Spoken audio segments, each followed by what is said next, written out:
Wassalatu wassalamu ala Rasulillah wa ala alihi wa sahbihi wa sallama tasliman katsira. Amma ba'd.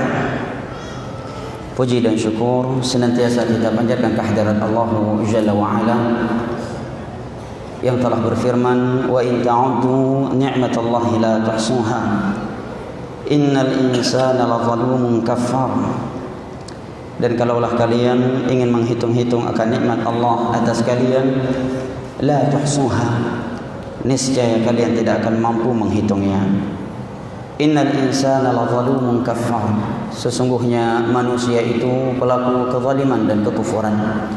Salawat beserta salam senantiasa kita sanjung sajikan kepada Nabi besar kita, keluarga dan segenap sahabat-sahabat beliau yang telah bersabda, man shama Ramadan thumma atba'ahu sittan min Syawal faka'annama shama ad-dahr kullah.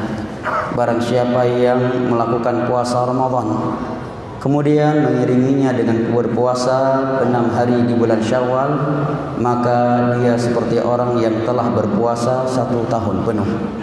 Jamaah ibu bapak, saudara dan saudari yang dimuliakan Allah, rahimani wa rahimakumullah.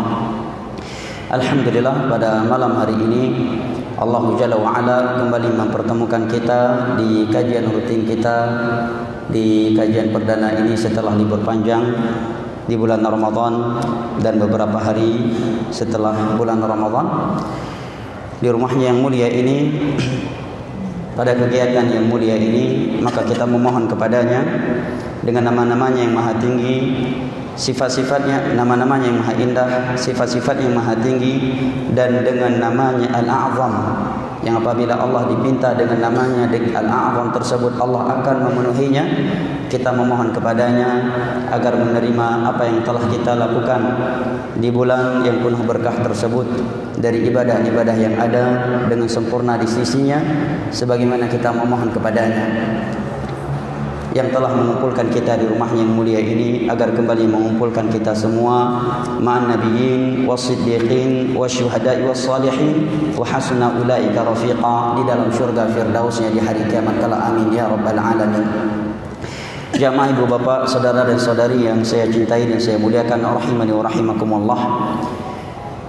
Biasanya di setiap malam Selasa kita mengkaji kitab Tafsir Al-Quranil Azim karya Al-Imam Ibnu Katsir rahimahullah ta'ala. Namun pada malam hari ini sebagai kajian perdana pembuka setelah libur panjang di bulan Ramadan, maka saya ingin mengangkat sebuah materi yang berisikan renungan, yang dengannya saya mengajak diri saya pribadi dan jamaah sekalian untuk merenungi beberapa poin penting setelah kita keluar dari bulan Ramadan. Sekalipun mungkin materi yang akan saya angkat ini sesuatu hal yang sudah dimaklumi di antara kita, namun tiada salahnya kita mengulangi sesuatu yang baik untuk dunia dan akhirat kita, karena Allah Jalla wa Ala lah yang telah berfirman, wa dzakir fa inna dzikra tanfa'ul mu'minin.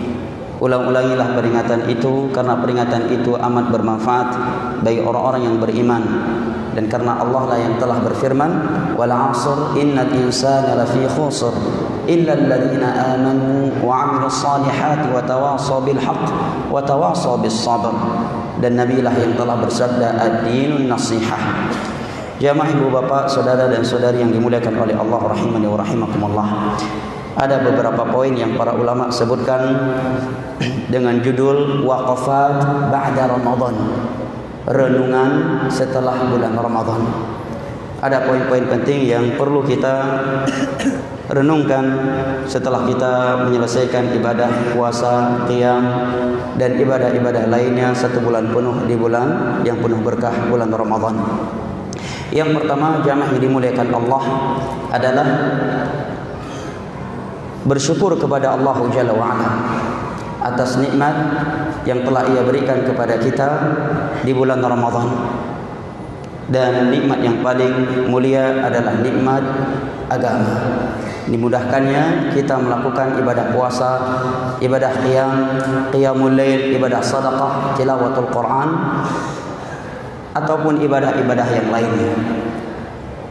Allah Jalla wa Ala berfirman di dalam surat Al-Baqarah ayat 185, Setelah Allah berfirman, ya ayyuhalladzina amanu kutiba alaikumus shiyam kama kutiba alal ladzina min qablikum la'allakum tattaqun ayyaman ma'dudat faman kana minkum maridan aw ala safarin fa'iddatun min ayyamin ukhra wa 'alal ladzina yutiqunahu fidyatun ta'amu miskin faman tatawwa'a khairan fahuwa khairun lahu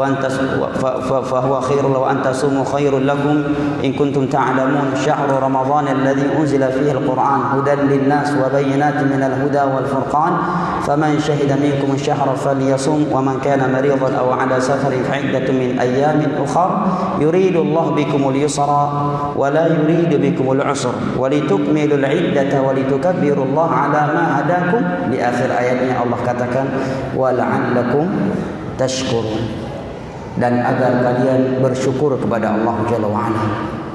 Karena mampu beribadah kepada Allah itu bukan karena kecerdasan kita jemaah, bukan semata-mata kesungguhan kita, itu melainkan taufik pertolongan dari Allah Jalla wa'ala. Oleh karenanya Syekhul Islam Ibnu Taimiyah rahimahullah ta'ala menyatakan ta'ammaltul Qur'an, ta'ammaltu al-ad'iyati allati fil Qur'an fawajadtu anfa'aha fi qawlihi ta'ala iyyaka na'budu wa iyyaka nasta'in. Aku telah mentadabburi Al-Quran, kata Syekhul Islam Ibnu Taimiyah. Aku cermati Al-Quran, aku cari doa yang paling bermanfaat di dalam Al-Quran. Maka aku dapatkan doa yang paling bermanfaat, yang paling kita butuhkan adalah memohon pertolongan kepada Allah agar kita mampu menyembahnya. Dan itulah yang terkandung pada firman-Nya, iyyaka na'budu wa iyyaka nasta'in. Hanya kepada Engkaulah kami beribadah dan hanya kepada Engkaulah kami memohon pertolongan. Ada indahnya kita mencermati sejenak ayat yang mulia ini. Kalau kita mencermati ayat ini, di awal ayat Allah menyatakan iyyaka na'budu. Bahwa orang-orang yang beriman kepada Allah, yang berada di atas jalan yang lurus, mereka menyatakan hanya kepada Engkaulah kami beribadah. Di antara bentuk ibadah kepada Allah adalah memohon, berdoa, meminta pertolongan kepada Allah. Karena doa itu sendiri adalah ibadah. Telah datang hadis diriwayatkan oleh Imam Ahmad, Nabi bersabda, ad-du'a huwal ibadah. Doa adalah ibadah. Tetapi setelah itu Allah masih menyebutkan wa iyyaka nasta'in. Sebutan khusus, Allah menyebutkan secara khusus ibadah, doa, memohon pertolongan kepada Allah.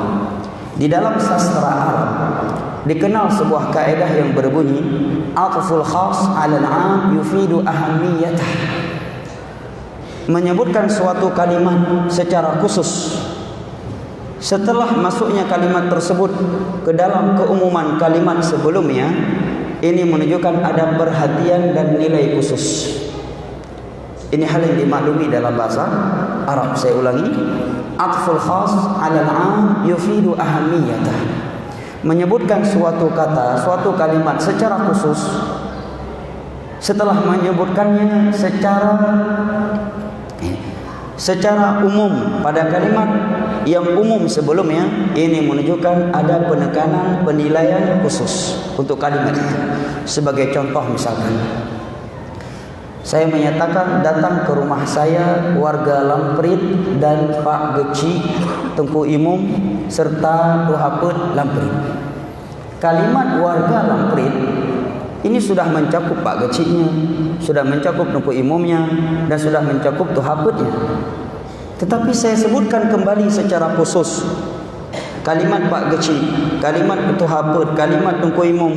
Setelah masuknya kalimat ini ke dalam keumuman kalimat sebelumnya, ini menunjukkan ada penekanan, penilaian khusus kepada mereka. Contoh yang lainnya, misalkan datang ke rumah saya seluruh mahasiswa Unsyah dan ketua BEM-nya. Ketua BEM bagian dari mahasiswa masuk dalam kategori mahasiswa Unsyah, keumuman kalimat mahasiswa Unsyah. Tatkala disebutkan secara khusus, maka menunjukkan ada penilaian khusus, ada hikmah, ada rahasia di balik itu. Lantas apa rahasianya Allah menyebutkan ibadah isti'anah, memohon pertolongan kepada Allah secara khusus setelah masuknya kalimat isti'anah dalam keumuman iyyaka na'budu? Rahasianya kata para ulama bahwa iyyaka na'budu tidak akan mungkin mampu dilakukan oleh seorang hamba tanpa nasta'in, tanpa pertolongan dari Allah Subhanahu wa taala. Oleh karenanya merupakan sifat orang-orang yang beriman kepada Allah adalah tidak ujub, tidak bangga, tidak angkuh dan tidak sombong, serta merasakan pasti masuk surga dengan amalan yang ia lakukan terhadap manusia. Maka di dalam ayat ini kita kembali lagi kepada renungan yang pertama, yaitu agar kita bersyukur kepada Allah atas kemudahan yang telah Allah berikan kepada kita di bulan Ramadan untuk beribadah kepadanya.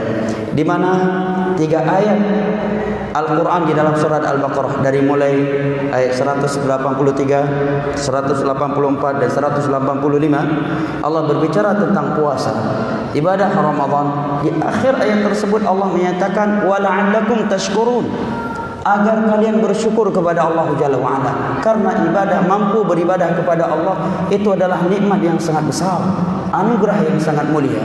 Oleh karenanya sahabat yang mulia yang bernama Abu Abdullah bin Qais Abu Musa al-Ash'ari, dalam riwayat Abu Daud di dalam kitab Sunan beliau menyatakan innallaha yu'ti dunya man yuhibbu wa man la yuhib wa la yu'ti ad-din illa man yuhib.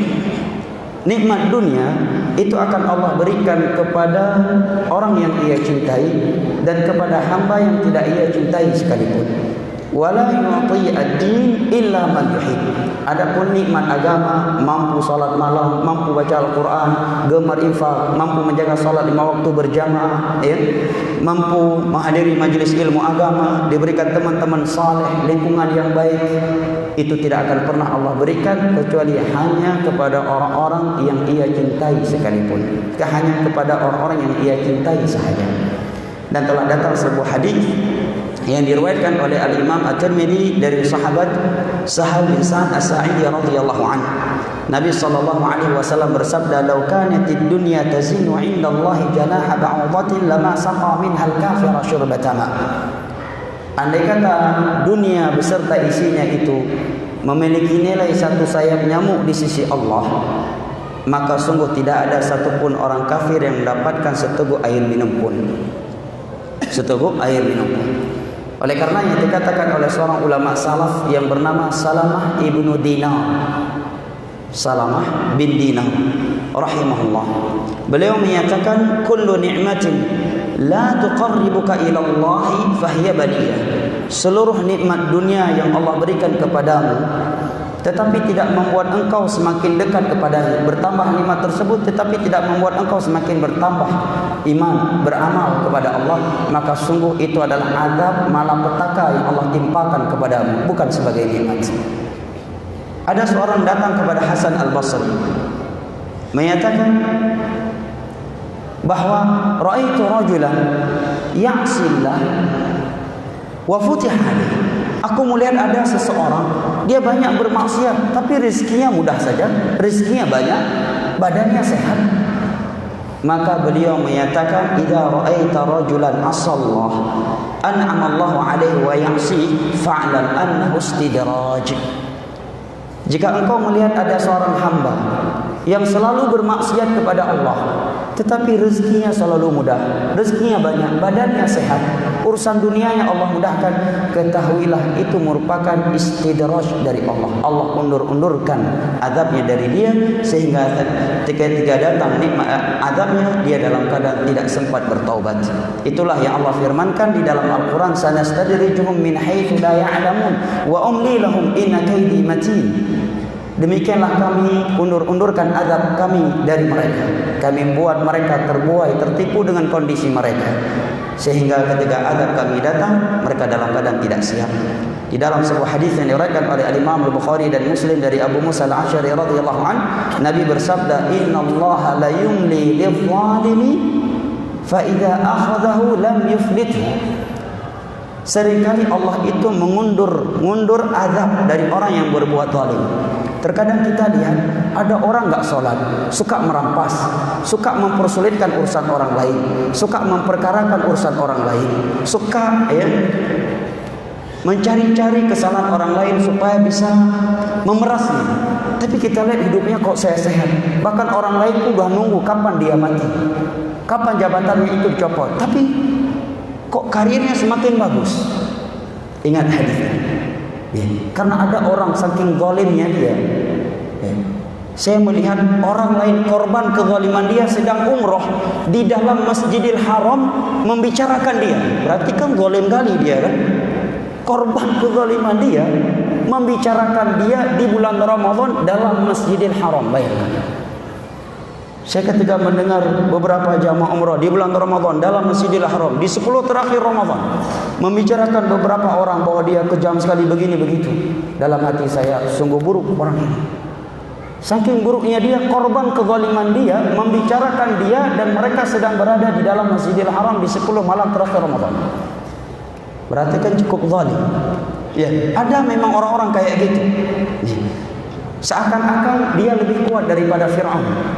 Seakan-akan dia lebih hebat daripada Namrud.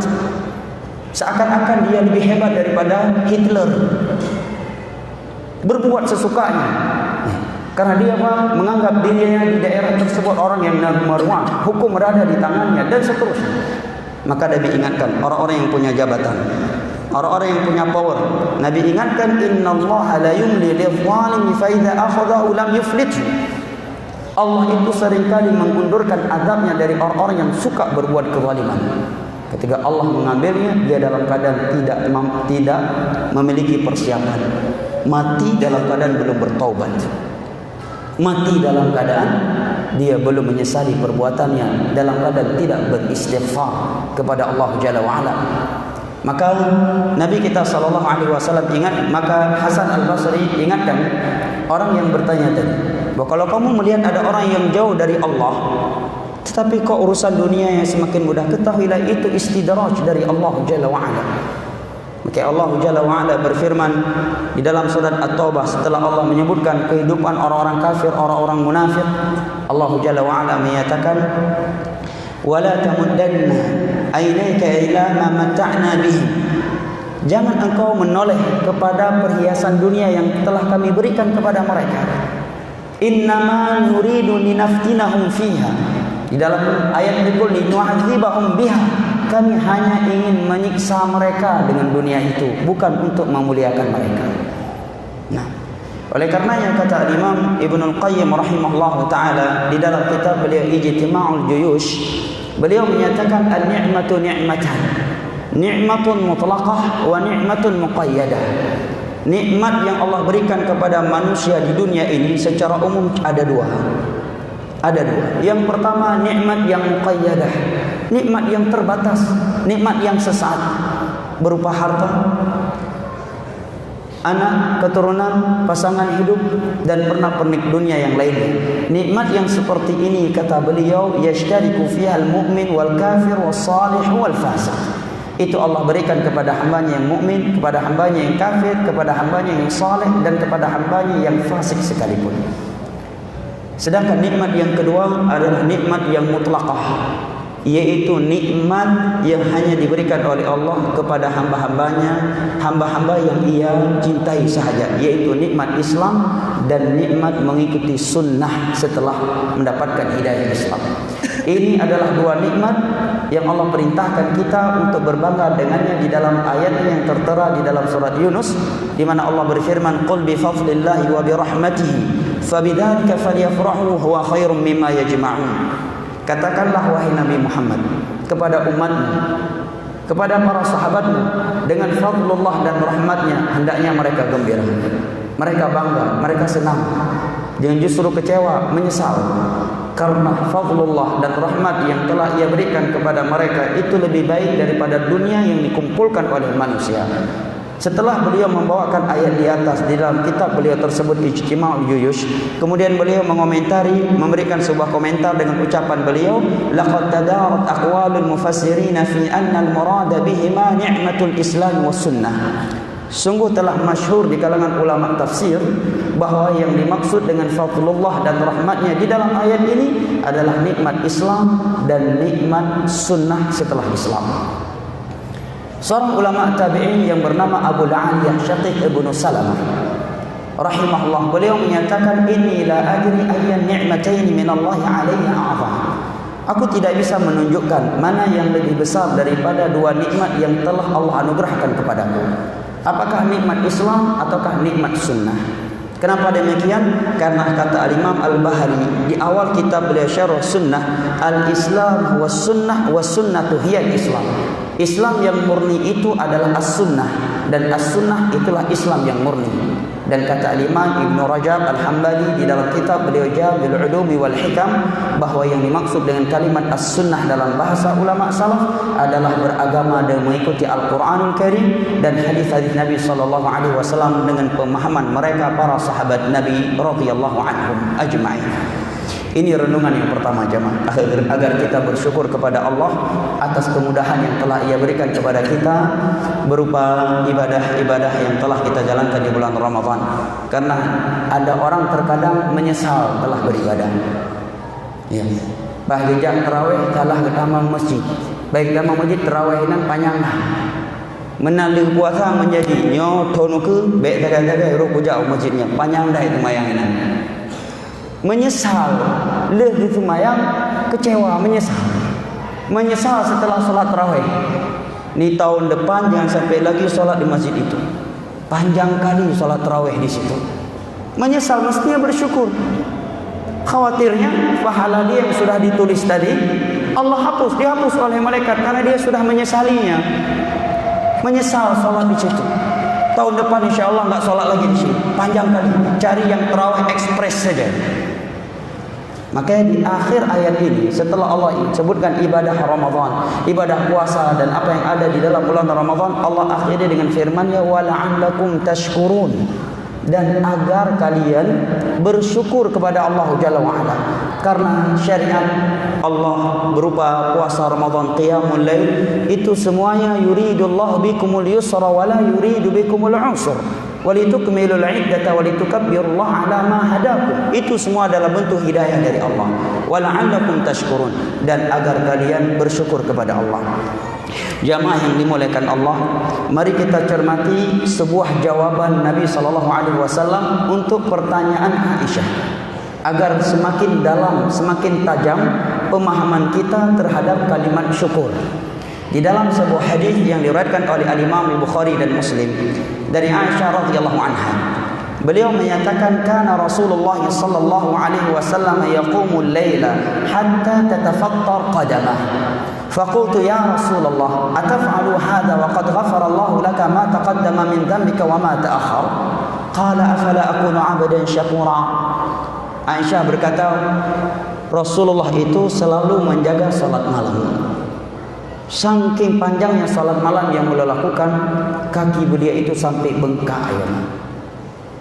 Siapa yang sampai bengkak kakinya gara-gara tarawih kemarin di Masjid Oman? Hah? Belum ada. Atau di masjid yang lain? Nabi kita di luar Ramadan saja sampai bengkak kakinya. Dalam hadis Hudzaifah disebutkan Nabi pernah dalam satu rakaat menyelesaikan Al-Baqarah, kemudian An-Nisa, kemudian Ali Imran. Berapa juz itu? Hah? Berapa juz? Al-Baqarah 2 juz 4 lembar, ya kan? Kurang lebih 5 juz ya, Mak. Satu rakaat 5 juz. Kita 5 halaman 11 rakaat, gua ngepepet sampai ke rumah. Ane itu pun tanya orang kuai likut. Pegahanan aja orang bani kuimu, ini pegah. Ya. Kayak di porong gua dulu. Itu juga ngepepet 50 halaman dah kan. Itu juga ibadah. Salat tarawih. Nah, yang ingin saya ajak jamaah untuk merenunginya bukan kalimat ini dari Aisyah. Tetapi setelah Aisyah berkata demikian, beliau menyatakan, aku berkata kepada Nabi, bertanya kepada beliau, wahai Rasulullah, kenapa engkau sampai seperti ini ibadahnya, padahal dosa-dosamu yang telah berlalu dan yang akan datang sudah dijamin oleh Allah terampuni. Apa jawaban Nabi SAW? Jamaah yang dimuliakan Allah, afala akunu 'abdan syakura? Salahkah aku menjadi hamba yang bersyukur, wahai Aisyah? Jika kita memahami jawaban daripada Nabi SAW di atas, maka sungguh semakin tajam pemahaman kita terhadap kalimat syukur kepada Allah Subhanahu wa taala. Dan semakin tajam pemahaman kita nikmat yang hakiki yang Allah anugerahkan kepada seorang hamba. Ini pertanyaan dari Aisyah dan ini jawaban dari Nabi sallallahu alaihi wasallam. Nah, kemudian renungan yang kedua dari renungan yang hendaknya kita renungi setelah menyelesaikan ibadah di bulan Ramadan 1 bulan penuh, kata para ulama adalah adamul ightirar bima hasala min at-ta'at. Jangan sampai kita tertipu dengan ibadah-ibadah yang telah kita lakukan di bulan Ramadan. Ya. Karena ibadah itu bukanlah suatu aktivitas hanya di sebagian waktu, atau seperti pulsa HP. Nah, pulsa unlimited, paket 1 bulan. Ya. Pakai sesukanya selama 1 bulan. Tidak demikian kita beribadah bulan Ramadan. Apalagi kita merendahkan orang lain. Cukup beero nago orang yang hana khatam 3 bilung diplo ke khatam, maka ini mengan ngelung, ngejajah ngelung. Ini ujub namanya. Ini ujub jemaah. Ini tertipu. Allah Subhanahu wa taala berfirman di dalam surat Al-Mudaththir, wala tamnun tastakthir. Jangan pernah engkau merasa telah berjasa dan telah berbuat banyak untuk Allah. Ini firman Allah dalam surat Al-Mudaththir. Jangan pernah merasa telah berjasa dan berbuat banyak untuk Allah. Terkadang bisikan ini singgah ke dalam hati kita jemaah. Jangan kita merasa aman dari penyakit ini. Terkadang syaitan datang. Roh cukup hebat dan puasa baru. Al-Quran tikian ke khatam, kumu sedekah di uro, rawih tabina, ira kepat barasa. Pak gaduh barasa. Anak dia lagai masih. Ilung naleh ke khatam, ira kepada muka. Subhanallah. Padahal Allah berfirman, wala tamnun tastakthir. Jangan pernah merasa telah berjasa dan telah berbuat banyak kepada Allah. Di dalam sebuah hadis yang hasan diriwayatkan oleh Imam Baihaqi dalam Syu'abul Iman, Nabi SAW bersabda, "Lau anna rajulan yajurru ala wajhi min yawmin wulida ila yawmin yamutu haraman fi mardhatillahi azza wa jalla la haqirahu yawmal qiyamah."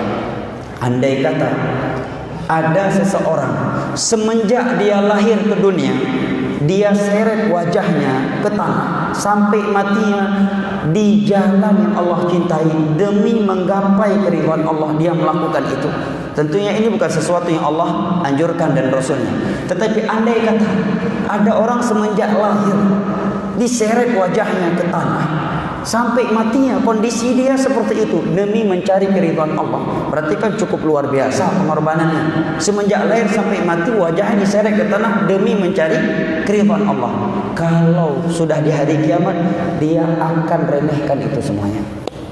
Dia anggap tidak ada apa-apanya dibanding nikmat yang telah Allah berikan kepadanya. Kenapa demikian? Karena di dalam ayat suci Al-Quran pada surat At-Takatsur Allah berfirman, wala tus'alunna yawma idzin 'anil na'im. Allah akan mengaudit seluruh nikmat yang pernah kamu rasakan di dunia satu persatu. Ayat ini dibacakan oleh Abu Bakar suatu kondisi yang membuat Abu Bakar rasanya tidak mendapatkan nikmat yang mereka telah peroleh tersebut. Di dalam sebuah hadis yang sahih, suatu ketika Nabi keluar dari rumahnya, tiba-tiba terlihat oleh beliau Abu Bakar dan Umar di luar rumah mereka. Maka Nabi bertanya, "Ma akhrajakuma?" Wahai Abu Bakar dan Umar, kenapa kalian keluar malam-malam seperti ini dari rumah kalian? Maka Abu Bakar dan Umar menjawab dengan jujur, "Akhrajanal ju'." Wahai Rasulullah, kamu deuk tat, maka kamu tobit dari rumah. Saking deuk air gede di rumah. Luar biasa laparnya para sahabat Nabi. Bukan seperti lapar kita. Maka Nabi pun menjawab, "Ma akhrajani illa ma akhrajakum." Saya keluar sebab saya keluar di tengah malam seperti ini juga sama karena lapar. Maka Nabi pun mengajak mereka berdua ke rumah salah satu sahabat Ansar. Singkat cerita, Nabi dan dua sahabatnya yang mulia tersebut, Abu Bakar dan Umar, dijamu oleh sahabat Ansar tersebut, dipotong kambing pada di tengah malam. Demikianlah Islam di dalam memuliakan tamu, dan adat ini masih ada sampai hari ini di bangsa Arab. Merupakan aib, hal yang sangat tabu. Ada tamu tidak dijamu oleh orang Arab, sekalipun itu tamu tidak mereka kenal, jamaah. Dan itu saya rasakan ketika di Yaman. Apalagi Arab-Arab Badui itu, kambing pun mereka potong. Bedang bagian ni, uroraya getuk rumah-rumah, betruk jame, mangak dia gedang-gedang ro. Betruk jame, heta pada pegat hiruk. Patah bungong-bungong ijaan dia rumah dia itu. Risih kedatangan tamu. Kemudian setelah Nabi dan Abu Bakar serta Umar memakan kambing yang dipotong oleh sahabat tersebut, meminum susunya, setelah selesai makan, Nabi membacakan ayat tadi, wala tus'alunna yawma idzin 'anil na'im. Allah akan mengaudit seluruh nikmat yang telah Ia berikan kepada kalian. Maka kata Abu Bakar, rasanya saya tidak mendapatkan nikmat ini agar saya tidak diperkarakan oleh Allah di hari kiamat nanti. Kemudian di dalam sebuah hadis yang diriwayatkan oleh Imam Muslim dari Abu Hurairah radhiyallahu anhu, Nabi sebutkan bahwa seorang hamba di hari kiamat arrafahu ni'amahu fa'arafaha. Allah mengaudit seluruh nikmatnya kepada hambanya, maka dia pun mengakuinya. Maka kata Nabi, andai kata ada seorang hamba dari semenjak lahir sampai matinya wajah dia diseret ke tanah demi meraih keridhaan Allah, begitu datang hari kiamat dia akan merendahkan upaya perjuangan dia tersebut tatkala dia melihat betapa banyaknya nikmat yang telah Allah berikan kepadanya. Nikmat nafas saja tidak sebanding dengan seluruh nikmat yang telah Allah berikan kepada kita, jemaah. Nikmat lidah, ada orang lidahnya sehat, cuma dititipkan oleh Allah, diletakkan penyakit kanker lidah. Bohdrin ngebatay baju sama rasa. Bohdrin ngebatay baju sama rasa, gara-gara kanker lidah, jemaah. Ya. Maka renungan yang kedua ini, kata para ulama, setelah Ramadan jangan pernah kita merasa telah berjasa dan telah berbuat banyak untuk Allah. Inilah yang Allah firmankan tadi, wala tamnun wala tastakthir, wala tamnun tastakthir. Jangan pernah merasa berjasa dan merasa telah berbuat banyak untuk Allah. Dan satu hadis tadi. Kemudian di dalam surat Al-Mu'minun ayat ke-60 Allah menyebutkan ciri orang-orang yang dipastikan masuk syurga dan orang-orang yang telah direkomendasikan oleh Allah Subhanahu wa taala. Salah satu dari kriteria mereka Allah sebutkan, walladzina yu'tuna ma atau wa qulubuhum wajilatun ila rabbihim annahum raji'un, annahum ila rabbihim raji'un. Dan mereka itu adalah orang-orang yang banyak berbuat, tetapi hati mereka selalu takut kepada Allah, bahwa mereka akan kembali kepadanya. Ketika ayat ini didengar oleh Aisyah radhiyallahu anha, Aisyah mengira maksud ayat ini adalah orang yang banyak berbuat maksiat, tetapi dia tetap takut kepada Allah. Maka beliau menyatakan kepada Rasulullah, wahai Rasul, apakah yang dimaksud oleh Allah dalam ayat ini? Dengan ayat ini adalah mereka yang berzina, mencuri, minum khamar, tetapi mereka tetap takut kepada Allah. Maka Nabi menjawab, la ya bintas siddiq, bukan seperti itu yang dimaksud oleh Allah dalam ayat itu. Justru humul ladzina yusallun wa yatasaddaqun wa yasumun wa yakhafuna an la yuqbala minhum dzalik. Justru yang Allah maksud dalam ayat tersebut adalah mereka yang banyak salat, banyak sedekah, banyak puasa, tetapi mereka selalu mengkhawatirkan jangan-jangan belum diterima oleh Allah. Tidak ujub, tidak tertipu. Saya berikan catatan penting. Beda ya antara dua kalimat. Khawatir tidak diterima oleh Allah dengan khawatir tidak sah. Suka khawatir tidak sah itu namanya was-was, itu penyakit yang harus kita tiadakan.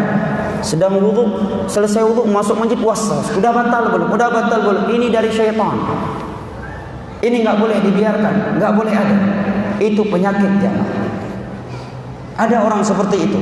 Saya pernah melihat ada orang berwudu, udah hampir seluruh pakaiannya basah. Dia masih ragu, udah sempurna atau belum wudunya.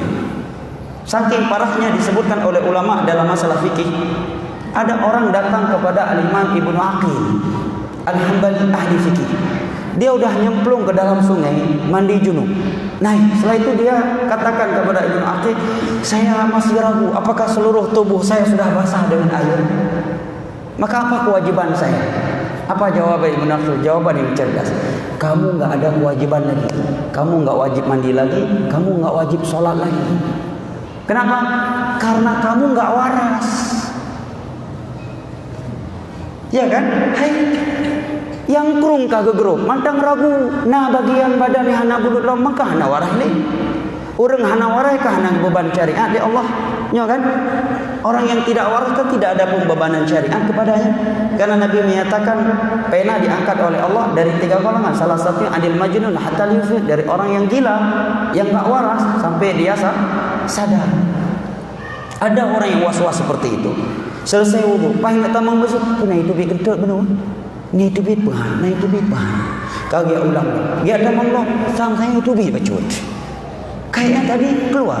Maka hal ini akan hilang dengan satu kaedah di dalam ilmu fikih. Dan kaedah ini salah satu dari 5 kaedah besar yang disepakati oleh seluruh ahli fikih, yang mereka istilahkan al-qawaidul kubra al-khams, yaitu kaedah yang berbunyi al-yaqinu la yazulu bisyak. Sesuatu yang sudah pasti tidak boleh digugurkan dengan sesuatu yang masih meragukan. Dia yakin pasti bahwa dirinya telah berwudu tadi, hanya saja setelah wudu dia ragu, udah batal atau belum. Berarti pembatal sesuatu yang meragukan. Wudu tadi sesuatu yang pasti, maka sesuatu yang pasti ini tidak boleh digagalkan, digugurkan karena sesuatu yang masih meragukan. Pah genek damang masjid ragu, pun itu bid angin ya. Maka hukum asalnya tidak keluar. Tidak keluar sampai dia ya yakin, kecuali keraguannya sebaliknya. Begitu mau masuk masjid dia ragu, apakah saya udah wudu atau belum? Maka hukum asal yang udah pasti dia belum wudu. Yang meragukan udah wudu, berarti hukum asalnya dia belum berwudu. Jelas ya? Makanya ketika ada seorang sahabat berkata kepada Nabi dalam hadis riwayat Al-Imam Al-Bukhari dan Muslim, disampaikan kepada Nabi tentang seorang yukhayyalu ilaihi an yajidu syai' fi salat. Nabi disampaikan, wahai Rasulullah, ada orang setiap kali sholat ada bisikan, ada was-was, kayaknya keluar angin dari anus, kayaknya keluar angin. Apa kata Nabi? La yansharif hatta yajida rihan aw yasma' sautan. Jangan sampai dia keluar dari sholat sampai dia memastikan bahwa angin telah keluar dari anusnya dengan mencium bau atau mendengar suaranya. Ini kaidah umumnya kata para ulama untuk memastikan. Andai kata dia merasa pasti keluar sekalipun tidak ada bau dan tidak ada suaranya, maka tetap dia harus membatalkannya. Karena ada sebagian orang yang mengeluarkan angin dari anusnya, mohon maaf, tanpa suara, tanpa bau, ya, tapi dia yakin angin keluar, maka tetap sholatnya sudah batal. Tapi yang kita bahas tadi, khawatir tidak diterima oleh Allah. Sifat khawatir jangan-jangan belum diterima oleh Allah ini akan memotivasi seorang hamba untuk berlomba-lomba, untuk bersegera dan bersemangat melakukan kebaikan setelahnya. Oleh karenanya setelah Allah berfirman demikian, di ayat berikutnya Allah menyatakan ulaikal ladzina yusari'una fil khairati wa hum laha sabiqun. Mereka lah orang-orang yang bersegera dalam kebaikan dan selalu cepat, selalu berlomba-lomba di dalam melakukan kebaikan. Jamaah yang dimuliakan oleh Allah, adakah yang lebih pasti diterima ibadahnya daripada Nabi Ibrahim dan Nabi Ismail alaihissalam? Jawabannya tidak ada.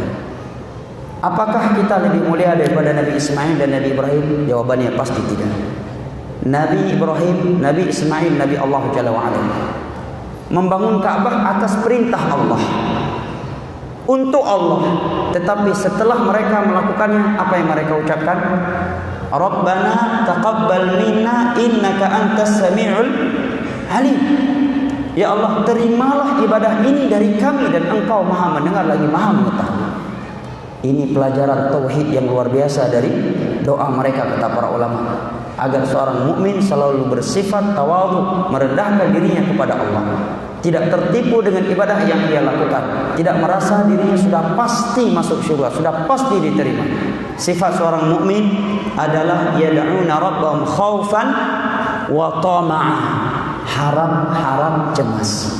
Dia yakin Allah Maha Pengampun, Allah Maha Penyayang, Allah akan menerima yang baik dari hambanya, maka akan memotivasi dia untuk beribadah. Tetapi dia juga selalu takut kepada Allah yang dapat mencegah dia untuk bermudah-mudahan bermaksiat kepada Allah Jalla wa'ala. Karena Allah itu sebagaimana dia adalah Al-Ghafur Ar-Rahim, dia juga Syadidul Iqab. Dia juga memiliki sifat lahu azabun alim. Nah, ini poin yang kedua dari sekian renungan yang hendaknya kita renungi setelah bulan Ramadan. Dan secara ringkas, sudah ada?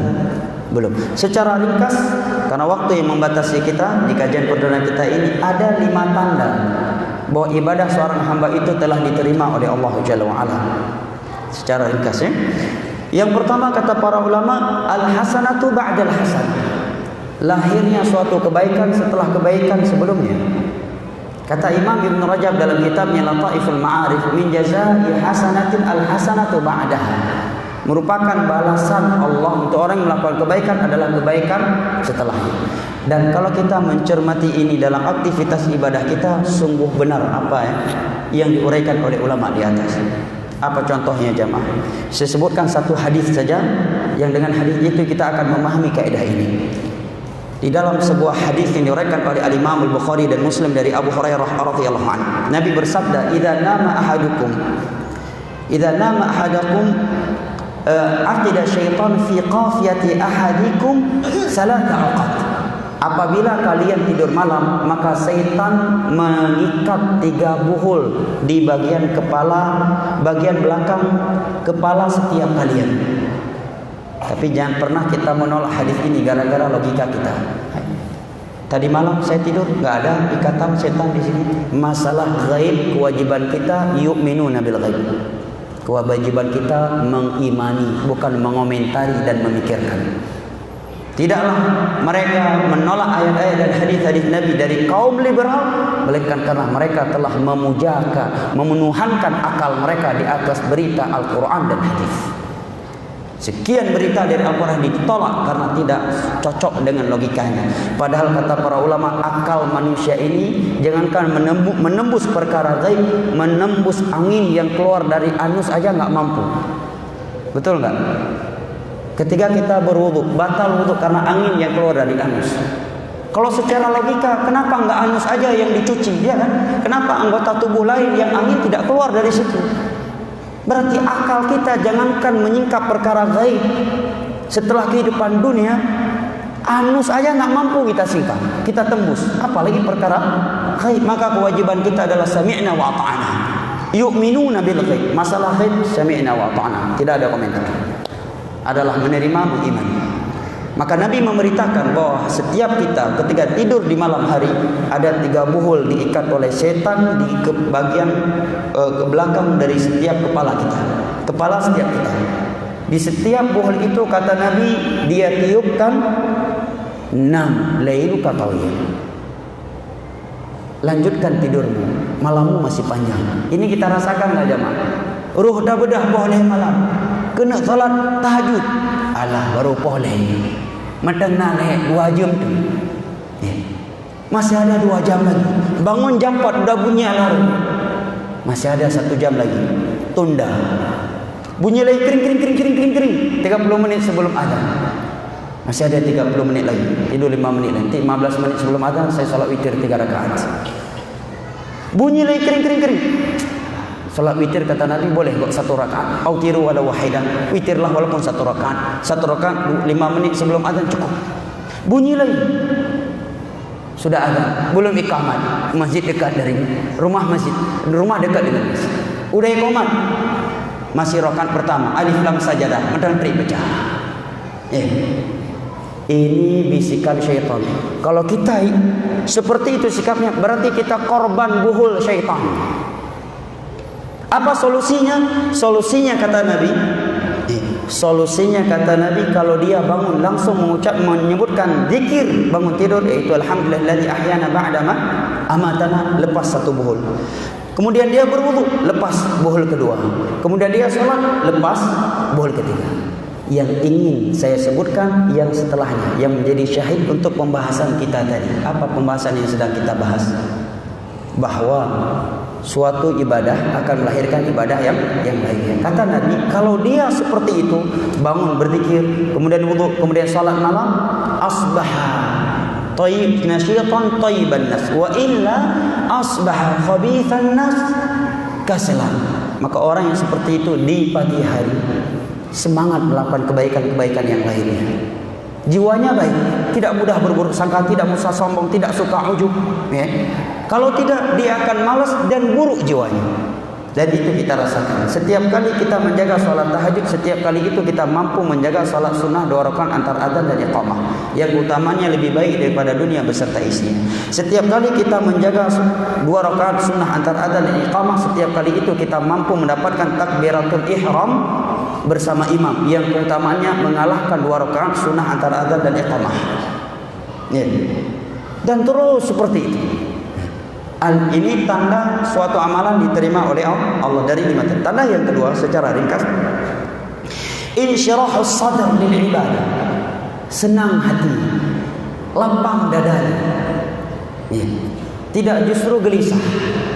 Karena ada orang dia risih dengan lingkungan yang baik, risih dalam rumah Allah, tetapi dia merasa lega, senang, ya. Lepas dari segala kesempitan kalau berada di dalam maksiat. Ini tanda yang kedua, insyirahus sadr. Allah Subhanahu wa taala berfirman, afaman syarahallahu sadrahu lil islami fahuwa ala nurin min rabbih. Barang siapa yang telah Allah lapangkan dadanya untuk menerima syariat Islam, maka dia berada di atas cahaya dari Allah Subhanahu wa taala. Tanda yang ketiga, at-taubatu minadz dzunumil ma'dhiyah min a'zamil alamat ad-dalla ala ridallah. Dia bertaubat, memohon ampunan, selalu bertaubat kepada Allah atas dosa-dosanya yang telah berlalu, tidak merasa aman. Kita berharap kepada Allah menerima taubat kita atas dosa-dosa yang lalu, tetapi di sisi yang lain kita juga khawatir. Karena siapa yang bisa memastikan yang Allah telah menghapusnya? Maka ini akan melahirkan sifat tawadhu, rendah hati kepada Allah dan sesama manusia, dan menjauhkan seorang dari sifat ujub dan sombong. Tanda yang keempat, al-khawfu min adami qubulil a'mal fi hadasyah. Ada kekhawatiran untuk diterima, tidak diterima. Yang kelima, al-ghirah lid-din wal ghadab.